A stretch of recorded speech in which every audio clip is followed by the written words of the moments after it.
Hello guys, and welcome back to MS Tech Tutorials, and in today's video I'm going to be showing us how to fix the error code CE-118527-4. Something went wrong for the PlayStation. So the first thing what you guys can do is simply just restart your PlayStation. Just go ahead and go to the home, go to restart PlayStation 5, and then turn it back on and check to see if that does not fix the error you were having. If it's for a specific game, go ahead and make sure that it is updated to like the latest update. So just click on the options button on your controller, go to check for update, and make sure if there are any updates needed to be installed, then go ahead and do that.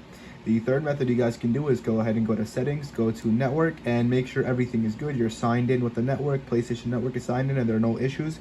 If that is also good, you're good to go, and go to settings, go to set up internet connection, and make sure everything is good from there as well. And you can change the DNS settings, and in order to do that, you have to go to your Wi-Fi, click on the options button on your controller, go to advanced settings, and then change the primary DNS to 8.8.8.8, and then change the secondary DNS to 8.8.4.4. Now once you do that, you should notice your Wi-Fi is actually even faster than it was before, and you should be good to go. And yeah, once you do all of these things, you should be good to go. And that is basically it for the video. So that is it for the video. Thank you guys for watching. Make sure to give the video a thumbs up, subscribe to the channel, and have a great day.